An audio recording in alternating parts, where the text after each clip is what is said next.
Olá, nossa aula de hoje então vai ser sobre CME, que é a Central de Material de Esterilização, né? É um setor muito importante aqui para o hospital. Ele pode tanto ser geral ou então ele pode ser específico, né? Que ele atende somente ali aquela área do centro cirúrgico e aí vai ter outro para poder ter esse atendimento geral de todo o hospital.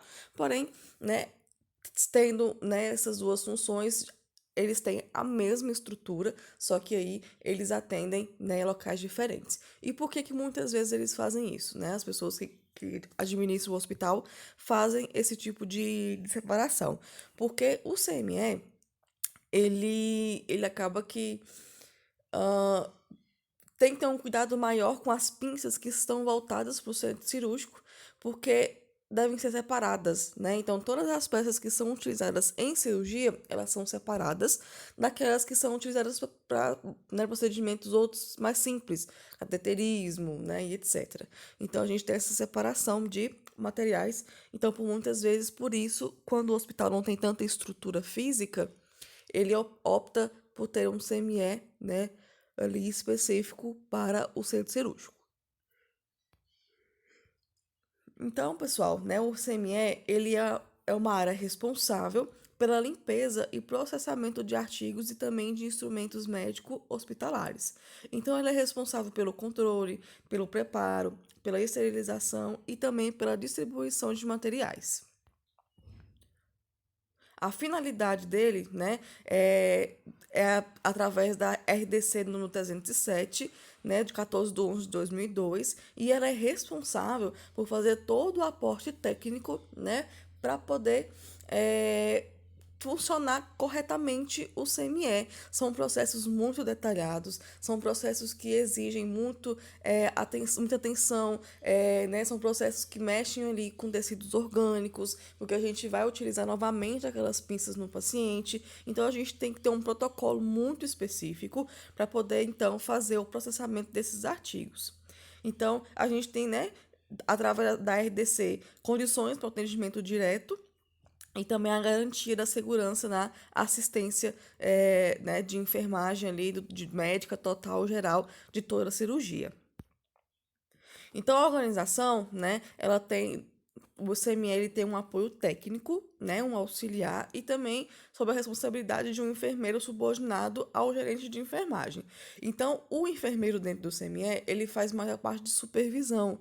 Já os técnicos auxiliares, eles trabalham realmente diretamente na parte da lavagem, né, na parte do condicionamento, do preparo, né, da esterilização. Então, o técnico de enfermagem e o auxiliar, eles estão envolvidos em todas essas partes.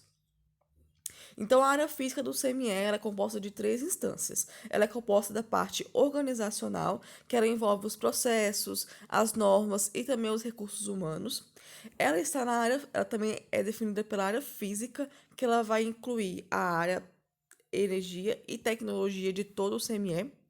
E ela também é dividida na parte financeira, que são todos os recursos, investimentos e também custeios que o CME, né, ele fornece aí para o hospital.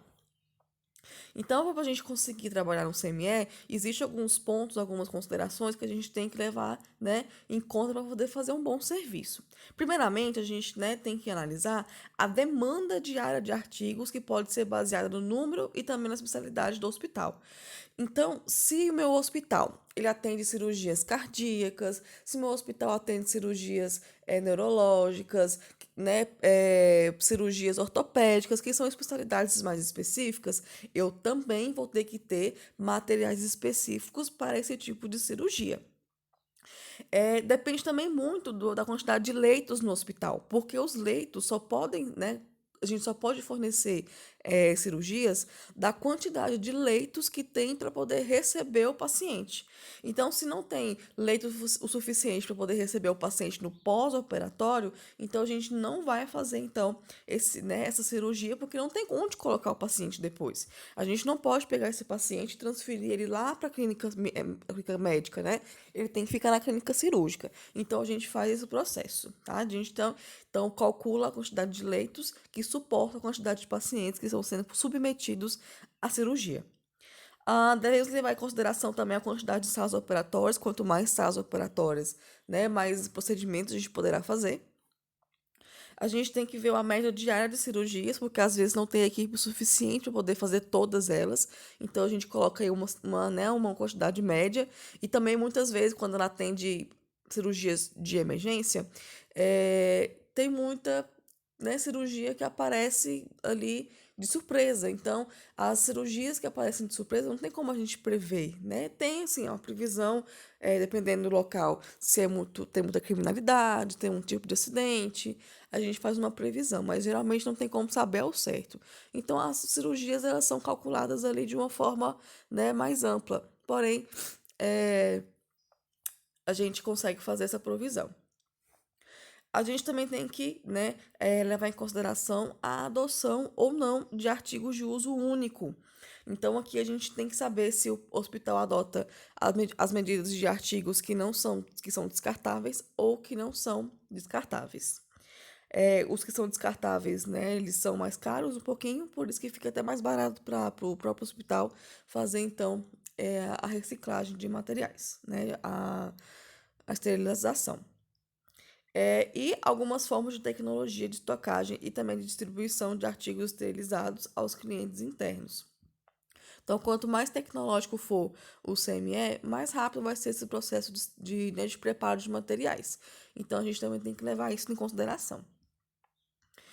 O CME, né, ele também tem as áreas, né, em relação é, aos materiais, né, que a gente vai fazer então a preparação de materiais. Então a gente tem a área de preparo e esterilização dos artigos e roupas, a gente tem a área de desinfecção de alto nível e a gente também tem a sala de armazenagem e distribuição de artigos esterilizados descartáveis. Então todas essas áreas também têm que ser separadas dentro do CME. Os profissionais que trabalham lá são compostos pelos enfermeiros, auxiliares de enfermagem ou técnicos de enfermagem, né? E auxiliares administrativos. Então, quais são as competências do auxiliar de enfermagem ou então técnico de enfermagem dentro do nosso CME? Então, inclui participar no processo do CME e também, né, do material a ser esterilizado, manter o controle do funcionamento dos aparelhos do CME, manter o controle de estoque de material esterilizado e observar a quantidade de tempo e esterilização, registrar as atividades desenvolvidas, também de acordo com o mapa de produção, auxiliar o enfermeiro na verificação e também no controle de material já existente, executar o preparo e esterilização de material especial para cirurgia, que exige a desinfecção de alto nível para material termosensível. A gente vai entender quais são esses tipos de materiais daqui a pouco. Promover e também manter a limpeza e ordem nas áreas específicas de trabalho de enfermagem, receber e entregar pontualmente o plantão do seu setor de trabalho. O funcionamento do CME, pessoal, ele tem que ser muito preciso. Então, às vezes, a gente atrasa um pouquinho e já atrapalha todo, né, o planejamento de esterilização dos materiais. Então, a gente tem que tomar muito cuidado com isso.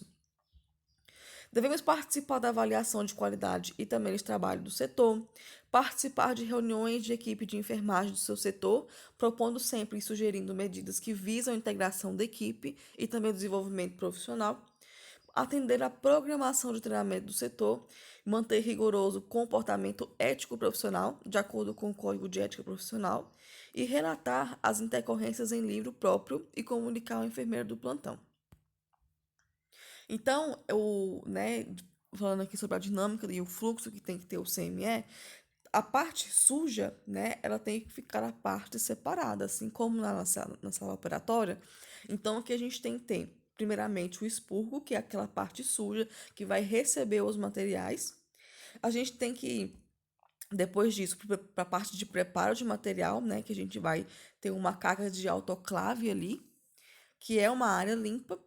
E aí depois a gente tem que ir para a parte da área de retirada de material da autoclave e, né, guardar o material estéreo. Então, aquele, né, material estéreo, então, é uma área muito ali crítica que a gente não pode ficar circulando e tem que ter muito cuidado em relação aos materiais. E aí, esses materiais que são esterilizados dentro do CME, eles são baseados em, né, uma classificação. Então, a gente tem a classificação, a primeira classificação é em artigos críticos. Então, segundo a RDC número 8, né, os artigos ou produtos que são utilizados em procedimentos invasivos, que penetram a pele, né, que entram dentro da mucosa do paciente, ou então que cortam a pele do paciente, eles são considerados aí artigos críticos.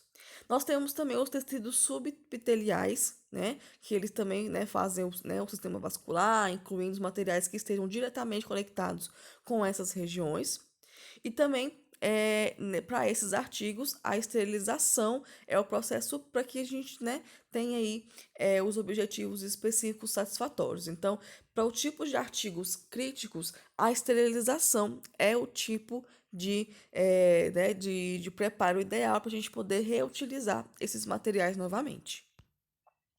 Nós temos os artigos semicríticos, né, que são os produtos que entram em contato com mucosas íntegras, né, colonizadas, que têm bactérias e vírus, e que sejam de desinfecção de alto nível. Então, a gente tem os nebulizadores, os umidificadores, inaladores, circuitos respiratórios e endoscópios e os vaginais também.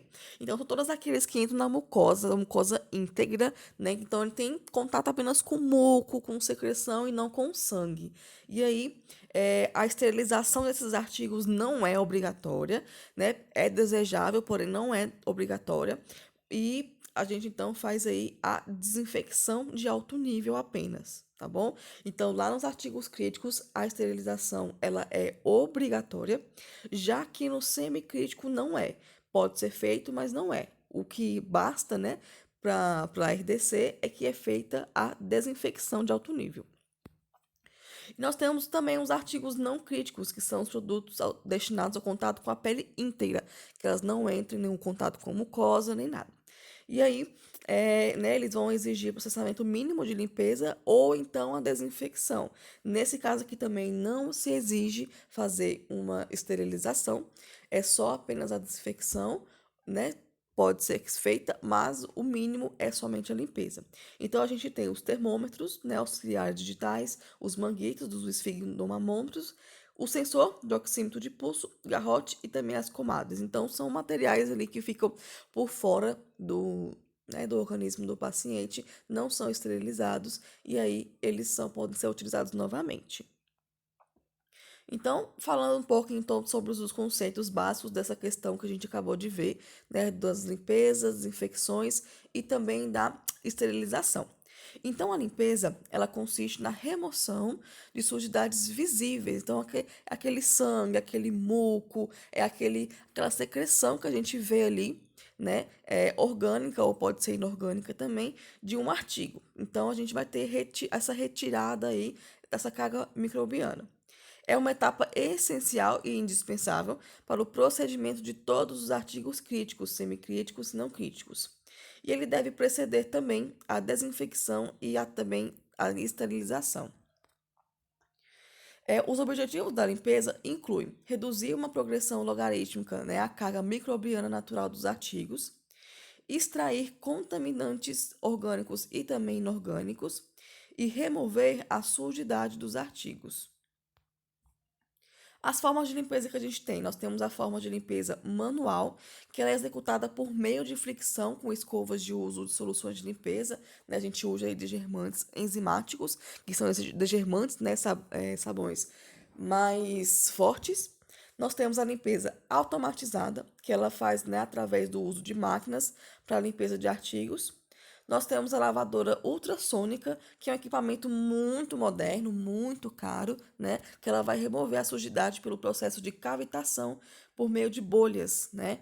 Então, ou seja, ela vai pegar ali o ar, vai oscilar esse ar e essas ondas ultrassônicas vão penetrar nas peças ali, criando pressão negativa. E aí ela vai conseguir retirar as sujidades dos artigos. É uma máquina muito moderna e quase nenhum tipo de hospital tem. A desinfecção é o processo de destruição de micro-organismos, né, em artigos e superfícies mediante a aplicação de agentes físicos ou também químicos, tá bom? Então a gente, né, tem um poder menor, tem um porém menor letal, né, de esterilização, pois não elimina os esporos. Então aquela parte da bactéria mesmo ali mais resistente não elimina. tá? Então, a desinfecção ela é classificada em 3 níveis de ação. Então, ela tem o nível alto, intermediário e o baixo. Então, o processo mecânico envolve várias etapas, e aí o exemplo de lavagem, de pré-lavagem com água fria, evita a impregnação da matéria orgânica. Então, a gente tem a desinfecção por meios físicos, que ela é feita pelo calor, ela é considerada de alto nível, né, e pode ser utilizada em acessórios de assistência respiratória, como já falei para vocês, né, respiradores, etc. E utensílios tais como comares, papagaios, bacias e jarros. Então, ela é realizada pela lavadora termodesinfectadora, na qual é feita força de spray e de jatos de água. E ela é associada também à ação de detergente enzimático para poder remover toda a sujidade. Nós temos a desinfecção por meios químicos, que ela é realizada em materiais termosensíveis, né? E ela não suporta exposições a temperatura acima de 60 graus. Então, são materiais que não suportam calor. E aí a gente vai usar ou ácido peracético, né, que é indicado para desinfecção de alto nível de artigos termosensíveis, né, em substituição ao glutarídeo. Então a gente pode, é menos tóxico e também tem ação antimicrobiana em um tempo menor e em baixas concentrações. A gente pode também utilizar o hipoclorito de sódio, que ele é um desinfetante de nível intermediário para artigos e superfícies. Então a gente observa a concentração e tempo de exposição. E a gente também pode utilizar o álcool 70%, que é indicado para desinfetar superfícies de imobiliários e equipamentos e desinfecção de termômetros, diafragmas, olivas e etc. Né? São realmente aí um nível mais básico de desinfecção. E nós temos o processo de esterilização. Então, a esterilização, ela é o processo de destruição de todos os micro-organismos, né? Inclusive os esporulados. Então, tal ponto que não seja mais possível detectá-los através de testes microbiológicos padrões. Então, é aquele momento que a gente pega o material, a gente faz a esterilização e quando ele sai de lá, toda, né, a microbiota, ela sumiu. Então, a gente tem aí esse processo de esterilização completo. Então, a gente pode, né, utilizar a esterilização através do óxido de etileno, que é um gás que não tem cheiro, não tem cor, ele é inflamável, então é muito perigoso e também explosivo. Então, no Brasil, tem uma legislação específica sobre isso, né, sobre os hospitais que usam esse tipo de óxido de etileno. Então, é utilizado para materiais que são termosensíveis, que tem um processo físico e químico realizado no autoclave de 50 a 60 graus, 60 graus. Então, a gente, além do óxido de etileno, a gente tem a autoclave gravitacional elétrica, o plasma de peróxido de hidrogênio e a esterilização em flash. Então, no óxido de etileno, já falei para vocês, né, que é um gás inodoro, sem cor, etc. E aí, a gente tem esse controle de resíduos, né, que é obrigatório. Então, o limite de tolerância no ambiente de trabalho é de 1 ppm no ar, para um dia normal de 8 horas. Então, é um gás muito complicado de mexer. Então, muitos hospitais, eles optam, então, né, por não fazer esse tipo de, não utilizar esse tipo de material, porque é muito limitado, tá? Então a gente quase não usa. Nós temos a autoclave a vapor, que é um processo que se baseia na transformação de partículas de água em vapor sob a mesma temperatura. Então, a atividade da autoclave tem como princípio a morte celular pela coagulação das proteínas bacterianas. Então, ela pega as proteínas das bactérias e, né, exterminam elas por meio então de calor. E aí, eles perdem todas as suas funções vitais. Nós temos o plasma de peróxido de hidrogênio, que é o método de esterilização por plasma mais disponível, né? E ele é baseado na criação de plasma gerado na exposição de peróxido de hidrogênio sob vácuo, né? Na corrente elétrica. Então, a gente tem esse plasma com partículas carregadas, né? Quimicamente reativas e também junto com radiação ultravioleta. E nós temos a esterilização em flash, que é uma máquina também muito moderna, muito cara, e ela só é utilizada em situações de emergência. A gente não pode ficar utilizando sempre a esterilização em flash, tá? O custo é muito alto. Então, né, a esterilização em flash, elas são a esterilização de materiais não embalados de uso imediato. Então, é para uma emergência, né? Faltou material, tem cirurgia marcada, mas faltou material, então a gente vai lá e faz a esterilização em flash. E ela, né, ela faz aí a esterilização em aproximadamente 3 minutos a 132 graus. Então, esse tipo de esterilização, pessoal, o que que acontece? A gente faz ele e é como se, né, é como se é como se a gente desse um jeitinho brasileiro, tá? Mas realmente não pode ser utilizado. O outro processo de esterilização, ele vai durar aí 3, 4 horas muitas vezes. Então aqui a gente realmente tem que utilizar somente quando é uma emergência.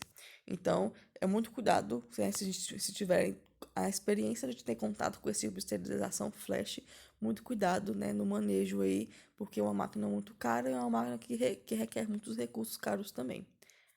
Tá certo? Então, hoje essa é a nossa aula de CME, tá? É bom estudo para vocês e até mais.